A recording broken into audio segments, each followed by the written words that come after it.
Today we're commemorating the departure of Sri Yukteshwar from this planet. Day before yesterday, we celebrated the departure of Yogananda from this planet. Swami Kriyananda sharing with us this morning. These 2 days often blend into one day, and it's very interesting that their anniversaries would come so close together, especially since nothing happens by accident. I was looking at Autobiography of a Yogi. 100% of our understanding of Sri Yukteshwar, maybe 99%, comes out of this book. We have Swami Kriyananda's experience of Master to give us a living picture of what Master was like. I hesitated slightly because I remembered that when we went to India to 4 Garpar Road in the earlier years when Hari Krishna Ghosh was still alive, he actually had living memories of Sri Yukteshwar coming to visit at that house. So I realized that was the one connecting link. Hari Krishna's been off the planet also for quite some time. He was the son of Sananda Ghosh, Master's younger brother.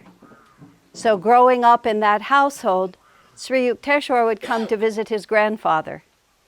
And he remembers him in a way that will surprise you.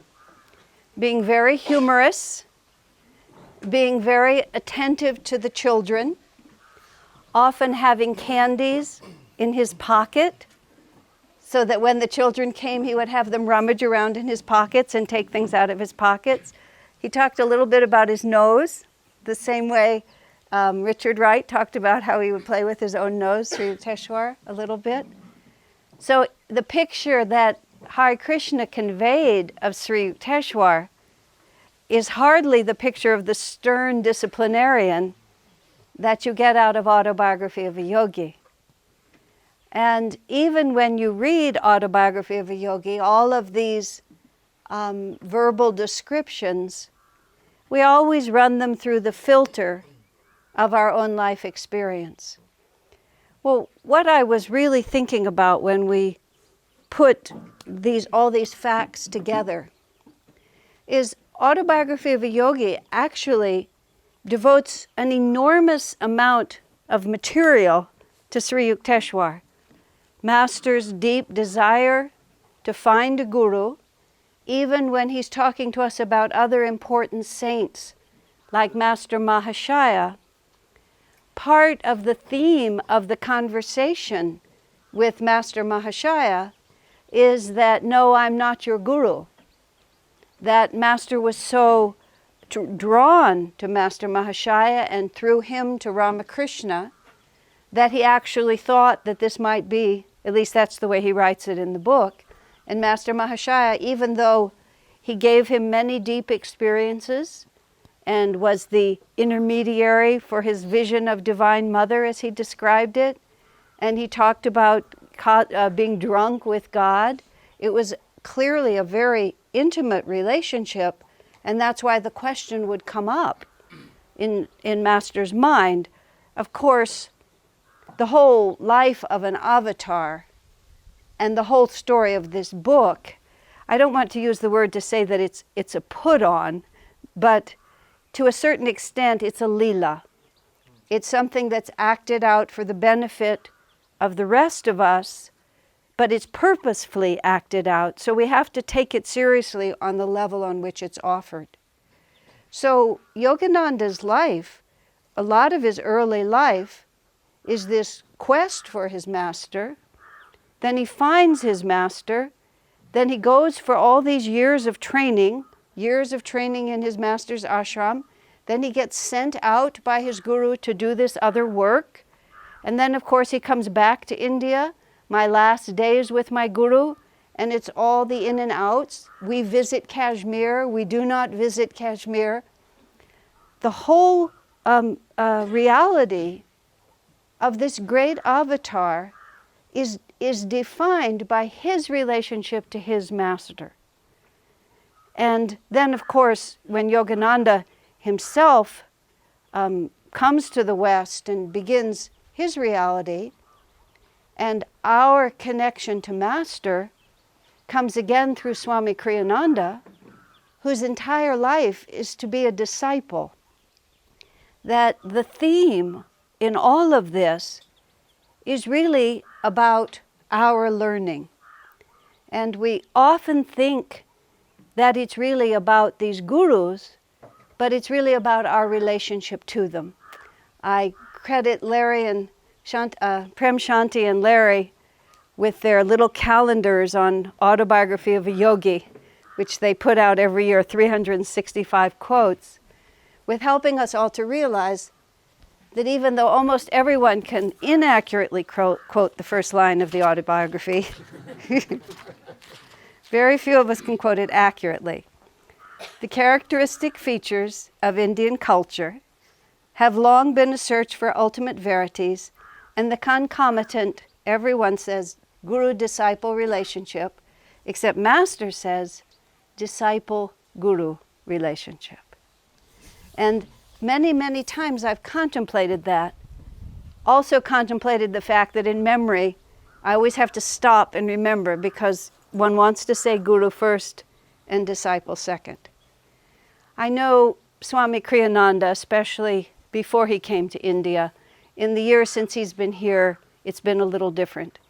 But in the early years, especially of Ananda, when there was an enormous countrywide in the USA immaturity about the spiritual path in the late 60s and all through the 70s, when there was a huge wave of energy from India into America of many different individuals of many different stages of realization, all of whom, especially those who were not American born, were able to make perhaps a stronger impression than their actual realization warranted, because there were a lot of American young people looking for somebody to run their life. And Swami Kriyananda and I and a few others went to New York City one time in the early 70s. As it happened, it was an American woman, but she played the part of the guru in a really big way. And there were about almost 1,000 people at the satsang she gave, which was approximately 10 times as many as would come most of the time to the satsangs that Swami Kriyananda gave. And in the taxi cab, jokingly afterwards, I said to him, Swamiji, if you would just declare yourself, you know, some great force of the universe, if you would maybe wear a turban and allow us to hold a white umbrella over you everywhere you walked, I said, we could really solve all the problems we have at Ananda. We'd have thousands of people coming. It would be no problem at all anymore if you would just tell people what to do, especially. And I was joking, and he knew I was. But he answered me very seriously. First he said, I have always thought I could do more for people as a simple, unaffected friend than in any other role. Now, in more recent years, the distance between him and the rest of us has been more apparent. During those years, in truth, he veiled his consciousness more because that was how he wanted to be, to train people in true discipleship. And then he expressed about himself, he said, everybody wants to be a guru. He said, what I feel the world needs right now is true examples of true discipleship. And Swamiji has never done anything that wasn't given to him to do by Master. Even if he would use a personal pronoun and say, this is what I prefer, this is what I think, his own thoughts were not based on the kind of egoic preferences that influence the rest of our thoughts. It was always an inspiration from Master as to how he was supposed to live. But what's so interesting is that even though this enormous devotion, rightly so, to Master as our Guru has grown up, especially in Master's absence, since he has passed from this planet, and he often referred to this line of gurus, this line of avatars, encouraging us all to have deep and profound devotion. And the first sentence of the autobiography, the very first sentence, is about the relationship between the master and the disciple, between the master and the chela. And then his whole book is about looking for that relationship and then giving himself to it completely. Now, for many people also, because of the way Master has written this book, for good reason, it's sort of like Sri Yukteshwar plays the part of the guru as we imagine him to be. You know, he's austere, he's pointed in his remarks, he's utterly demanding, he doesn't put up with any nonsense. That's how we read it, at least. Although, when you read more carefully, you read key incidents like Kumar, the young disciple for whom Sri Yukteshwar had great affection and high hopes. But Kumar did not respond appropriately to Sri Yukteswar's affection for him. And when Kumar wanted to go back and visit his village, Sri Yukteshwar hinted that that was not a good idea. But when Kumar was not receptive to the suggestions that Sri Yukteshwar were making, he said no more. And then Kumar went back to his village, and when he came back, as Master delicately puts it, he had adopted certain habits that made him no longer suitable for ashram life. He'd become, as Master put it, the coarse peasant that he actually was, and that Sri Yukteshwar was trying to lift him from, but he fell back down into that. So what you have there is, on one hand, you have Master talking about how stern and exacting Sri Yukteshwar was, that there wasn't the slightest shortcoming, whether he was in public or private, that Sri Yukteshwar failed to point out and, as he put, carve out, perform vivisection on him, on his mental processes. On the other hand, you find this disciple who had the rare capacity to win the affection of this very austere guru. And Sri Yukteshwar, when that disciple was not receptive, Sri Yukteshwar stood back and just let the disciple's karma take him wherever it was going to take him. I think that this, and I was speaking about just the other night on Master's Mahasamadhi, for a few of you were here, I think this is a point that we have to meditate on over and over and over and over again. There is no question about the power of these masters to transform us. We don't have to be persuaded. I mean, partly because their reputations are well established at this point. We're not dealing with having to make up our minds without the supporting testimony of generations of disciples. In this respect, I think about the life of Jesus. Swami was talking about it a little this morning. You see, what they did when they took those 18 years out of the Bible is they took out of the Bible the fact that Jesus had gurus. You see, because Master said it was Sri Yukteshwar, Babaji, and Lahiri who were the three wise men in that famous story about how the baby Jesus was visited in the creche. Yogananda just states that it was three of this line of gurus who came, and then when Jesus came of age, he went to India and he returned the visit. That's exactly how Master puts it, which means he went to the feet of these great avatars and undoubtedly did sadhana. He would have had to have done sadhana. Otherwise, what happens is the disciples say, we don't have to do any sadhana. We don't have to do any spiritual practices. It totally confuses the spiritual path, which is, with all due respect, exactly what's happened to Christianity. There's no process of self-realization. There's just Jesus at 12, Jesus at 30, and you follow him and he saves you. And there's nothing in between. Although there was 18 years in between. In fact, Jesus' ministry in India, I was fascinated by Swami saying he went to Puri, to the Jagannath temple, and argued with the pundits there. Swami hasn't expanded on that, but I'm very curious. What kind of a ministry did Jesus have in India? To what extent was he an avatar to India as well? We think of him as belonging to the West, but he was 3 years in the West. He was 18 years here. And if he went all the way there to argue with the pundits, he obviously had some power going. But we've learned from Christianity to be a disciple, but we haven't learned how to be a disciple.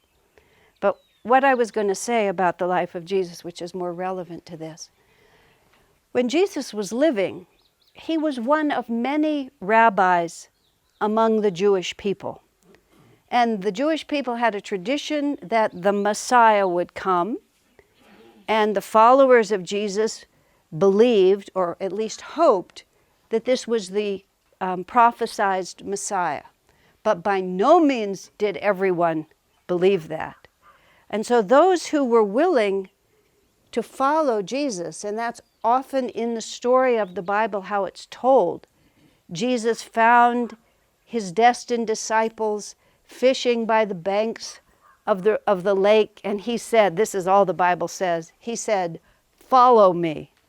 And they dropped everything and followed him.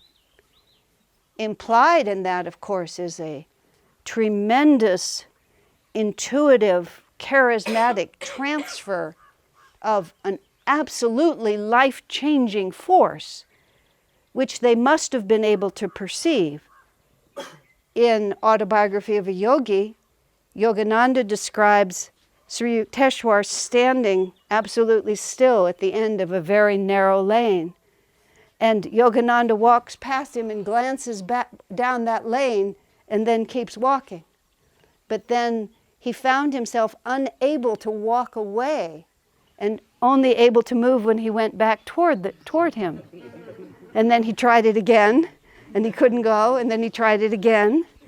It's the same story Swami Kriyananda tells when he felt like buying the Autobiography of a Yogi and tried to persuade himself not to, but then felt himself impelled.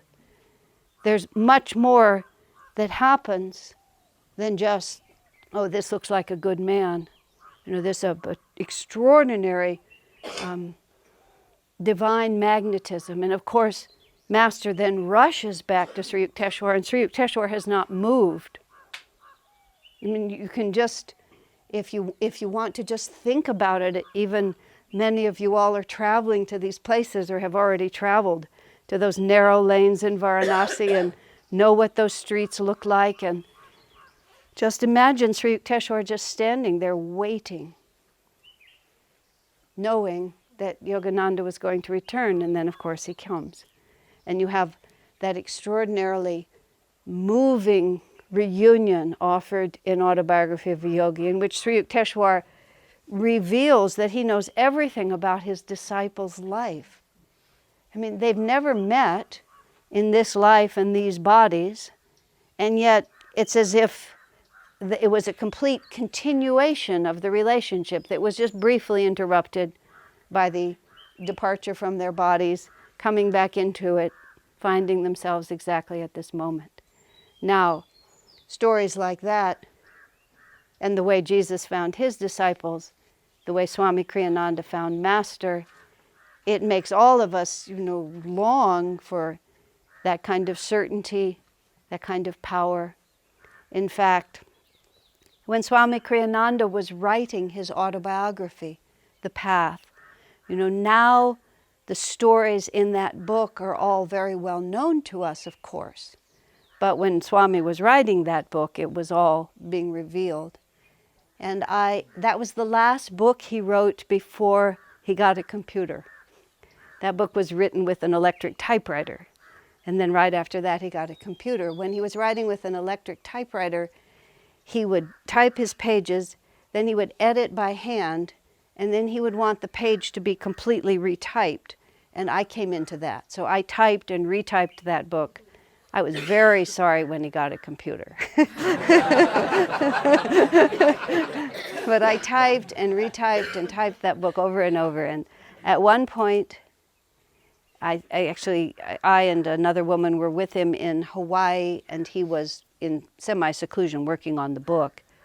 And he was working through the first part of the book, and I typed, for the 10th or 12th time, how he came to master. And I remember saying to him, Swamiji, even though this is, of course, a fantastically moving story, in a certain way, it's unfortunate because very few people have the destiny to have their lives just turned in an instant like that, or have the personal courage to follow that intuition without hesitation, the way Swamiji did. And he actually seriously said, I recognize that. He said, it might have been more helpful if my story were more normal. He said, but this is the way it happened, of course, and this is the only way I can tell this story. Because you see, there were two parts to it. There was the fact that he was so powerfully drawn, and he was drawn by this book, by this picture on this book. And he says he had the book in his hands, and then he was tempted by old school chums who were talking about how they're going to have these jobs. This is in this bookstore in New York. Hasn't even bought the book. He's just about to buy the book. And his chums start talking about how they've got these good jobs, they're going to have lots of money, pretty soon they're going to have big houses, appropriate wife and children and all of that. Swami describes it, the more the man talked, the more he hugged the book like this. And he said this person who he had knew this much is how he knew, had become his ally and his best friend against the force that was being represented. And it's quite a dramatic story when you stop and think about it like this. Swami was 22 years old, and it was 1948. It's not as if India and America, India had just barely or was winning its independence. Actually, it probably won it less than a month prior to that, like 28 days or 23 days before that. India became a nation free from the British. Isn't that so? Are my dates correct? Yeah. And so it was just, Swami said he knew nothing. He didn't know gurus, he didn't know anything, but he knew him. And then he had the courage to follow that. He read the book. He says, thankfully, God took his father to Egypt and then took his mother to Egypt. Because as he put it, he doesn't know if they would have been able to deter him, but God spared him from that test.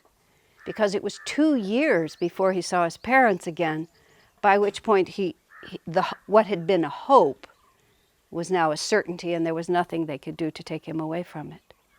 Now, we just assume in Yogananda's life that when he saw Sri Yukteshwar and recognized him, we take that commitment for granted. Although even then, Sri Yukteshwar said to him, go back to Calcutta, go back to your family, and then come to my ashram. And Master said, no, I won't do it. He didn't have any doubt about his relationship to Sri Yukteshwar, but he said, no, I won't do it. But of course he did. He did it without any comment. And the only other time in the book where there's any, well, that's not true. Then Master was Sri Yukteswar's disciple, and he left, and he went to the Himalayas. That's the story where he goes to see Ram Gopal Muzumdar. When you actually read the book, Master finesses about how long he was gone. Swamiji said he was away for 1 year. Isn't that amazing? Do I have that correct? I believe that I do. He was gone for much longer than you would think. And he tried to go up to the mountains, and he tried to live away from his guru, and then he realized that That was not what he should do, and he should come back. Master truncates that time, but even the thought that he would move away, that he would be deluded to that extent, and then have to realize that it all comes back from the Guru.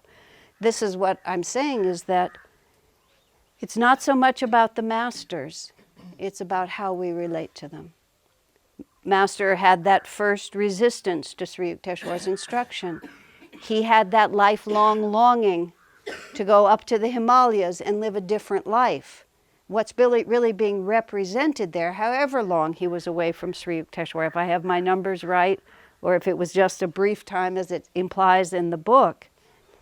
But his guru was laying out for him a certain life, and Yogananda at least is representing he was holding out for something else.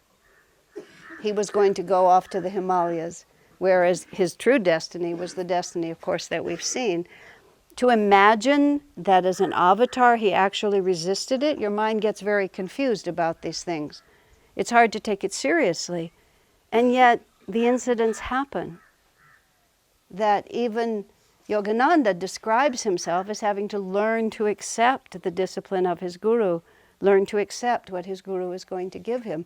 These 3 buildings that he sees, and he even plays out the Leela of, are you going to do any work for the world? And why would you keep all the honey for yourself? And he sends him out to start this boys' school. And that's all of it is about discipleship.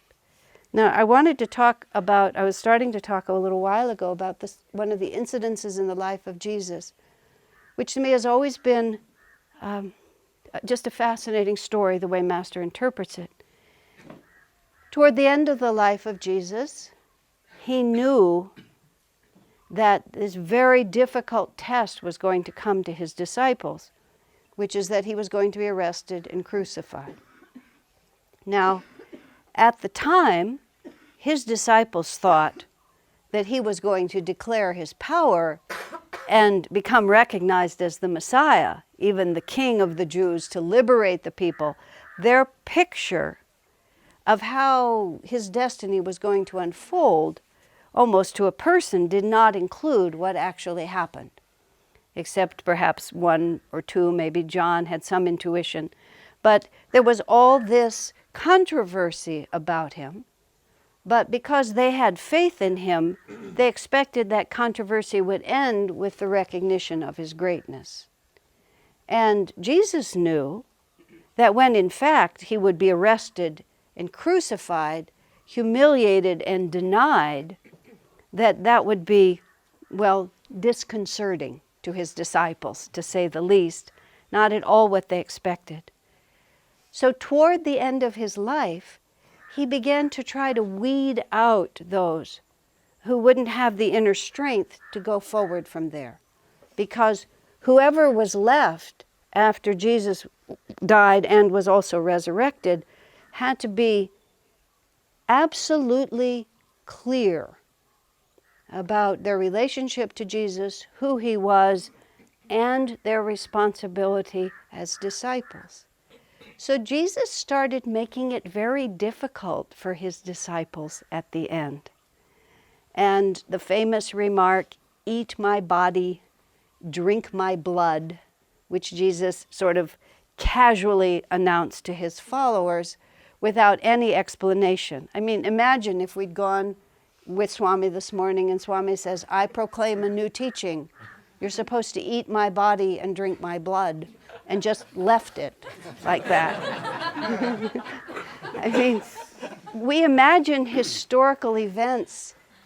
They happen, we imagine them in some kind of mist. We don't imagine them as they actually happened. They were the followers and the students of Jesus, and he started giving them an extremely bizarre teaching, and that's the only one that's represented.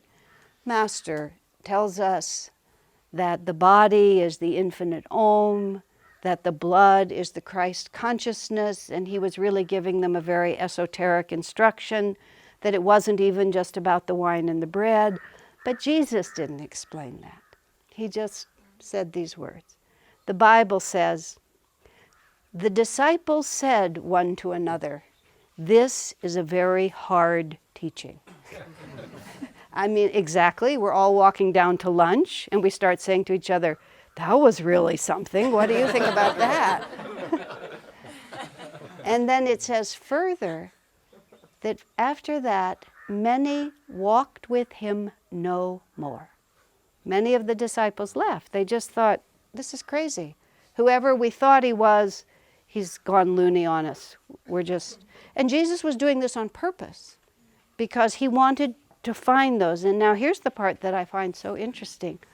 Here's how Master and Swamiji have explained that whole part. What was being tested was the disciples' faith in their own intuition. There's no question about Jesus' realization. It was proven by his crucifixion, by his resurrection. We don't have to say, oh, he meant something symbolic by that. He really did know what he was talking about. His realization is not on the line.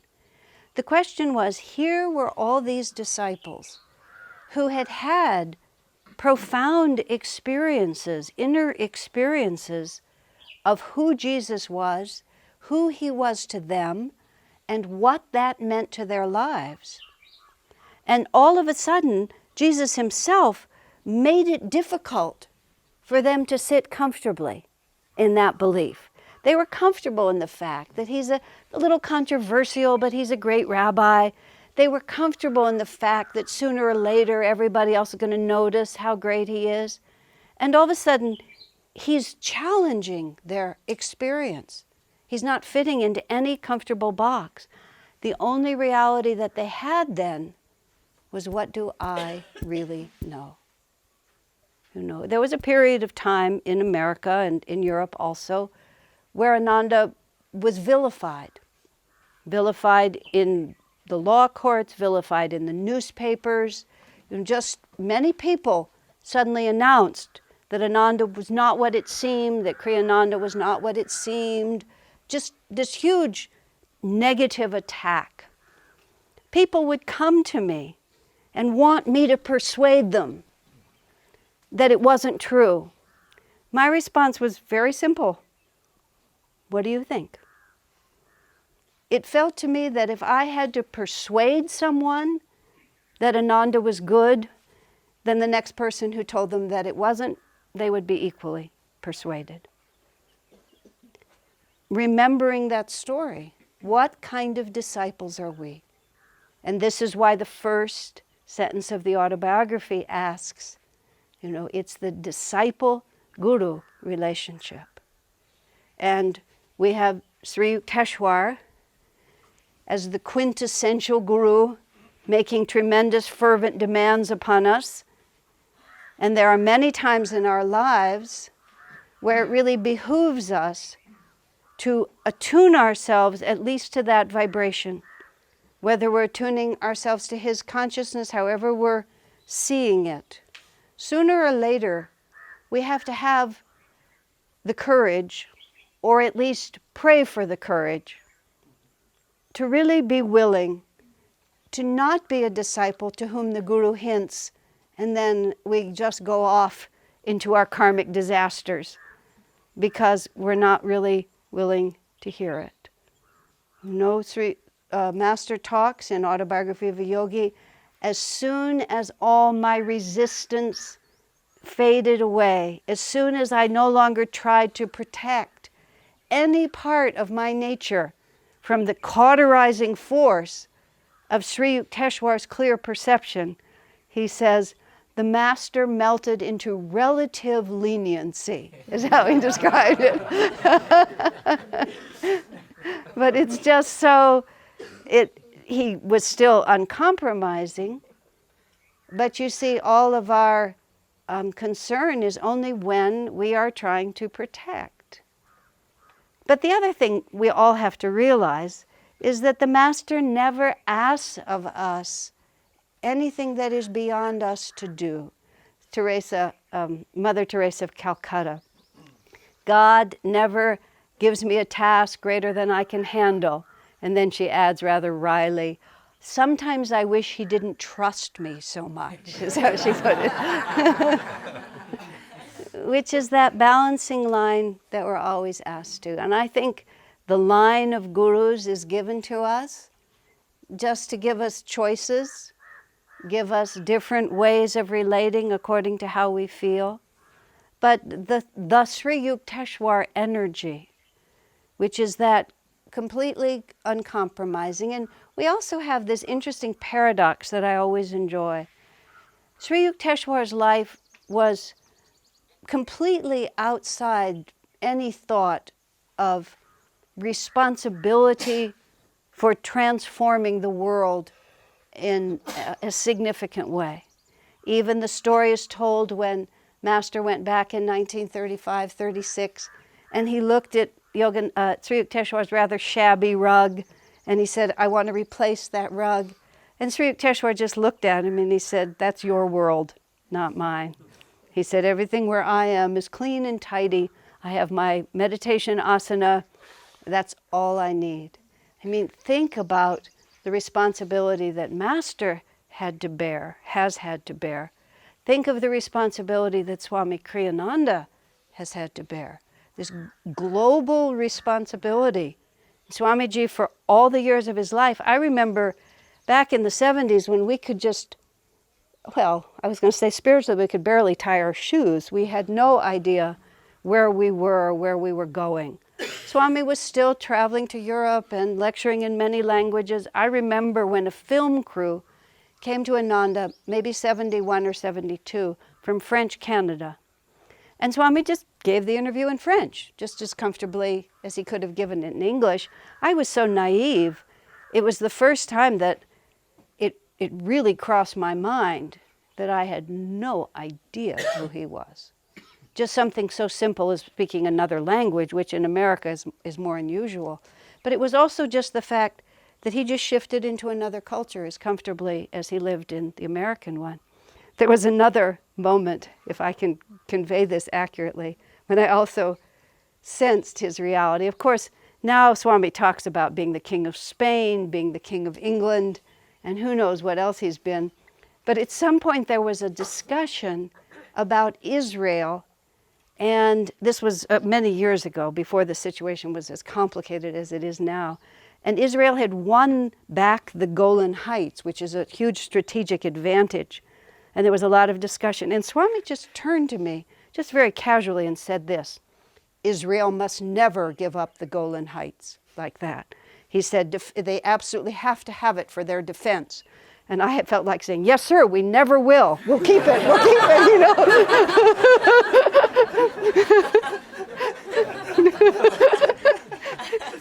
But later I reflected, this is the consciousness of a man who runs countries, who runs nations, who lives on a global stage, who shifts the destiny of the whole world. And Swamiji has not done that because he wanted to, although this morning he did confess to us that his desire to help people is likely to bring him back again, even though sometimes he says no, then at other times he says yes. But they don't do it for themselves. They do it for all of us. There's nothing in it for them. But Sri Yukteshwar managed to stand outside of that. And I was going to say about Swamiji, he has, his books are in like 100 languages in 40 countries. I don't know if those numbers are exactly accurate. Think about that for a moment. There's like 100 countries in 40 different languages, or 31. I feel I'm awkward. Padma's not in the room to tell me the exact number, but she's close enough by that I feel nervous not knowing it. But in any case, but that means that at any hour of the day or night, somebody somewhere is learning about self-realization and Master's teachings in their own language, because of the efforts of one person who lived his life as a disciple, because of the efforts of one person who lived his life as a disciple. And in this pairing, they were opposites, which is one of the reasons Swami raised that this morning, that perhaps they were actually soulmates because they were such opposites. Master Sri Yukteshwar was, so rational is how Yogananda puts it, but he found in attuning his consciousness to his guru's consciousness, he found his own nature was strengthened. And then Master himself says, Sri Yukteshwar had very few disciples, but in converting Yogananda, in training him, he touched the whole world. And again, what I want to bring it all back to, which is really what I feel these Mahasamadhis, both of them, are about. When we were here on the 7th, and the question was, what does Yogananda's Mahasamadhi mean to each of us who were speaking? My answer was, it represents the passing of the responsibility on to the disciples. And Sri Yukteshwar's passing, because none of us were touched personally by that, but Yogananda was already fully engaged, but when his master left, that was 1935, he came back to the US, he wrote autobiography, everything that he really from that point really laid the groundwork, drew many of the disciples that really became significant, especially for us, Swami Kriyananda. That was his real work. Master passed away, the responsibility fell into Swami's hands. It fell into SRF and YSS, but the creative expansion of Master's work fell into Swami's hands. And I won't reiterate what I said the other night, but here we are. And I think when we celebrate these Mahasamadhis, it has to be a celebration. It has to be a celebration of living presence, ongoing guidance, and unending discipleship. Because they don't need any affirmation from us. Their lives are infinite joy, infinite bliss. But we need to drink into ourselves and to become the living channels for that power, because these masters were not born to die. They weren't born for their consciousness to pass away. They weren't born for this teaching to be admired and then to dissipate. This line of masters especially is a launching pad for a spiritual revolution, which has already absolutely changed the lives of all of us. And how far that goes is not dependent upon the masters. It's dependent upon us.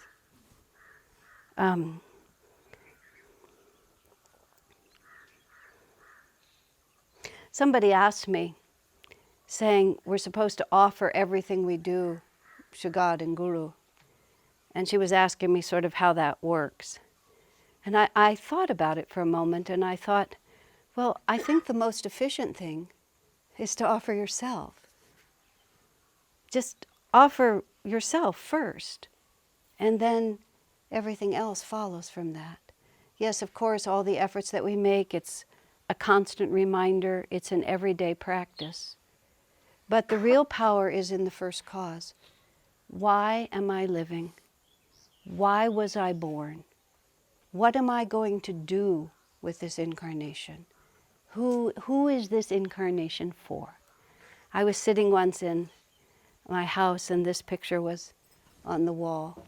And just suddenly it just occurred to me, and it seemed so obvious. Oh, I was born for this work. I mean, it seems naive on a certain level. Of course we were born for this work, especially someone like me who really has had no other life. But nonetheless, it's a thought to be constantly renewed, and not just to become an unconscious habit. Why was I born? And if I was born to be a disciple, what does that mean? And every time we sit in front of our altar, every time the thought crosses our mind, to renew that resolution, to renew it again and again, so that even when the high waves of spiritual tests come, we'll be so deeply anchored at the bottom of the sea that nothing will happen to us at all. That's who we want to be. That's who we were born to be. That's who they can make us. As many as received them, to them gave he the power to become the sons of God, like him. God bless you.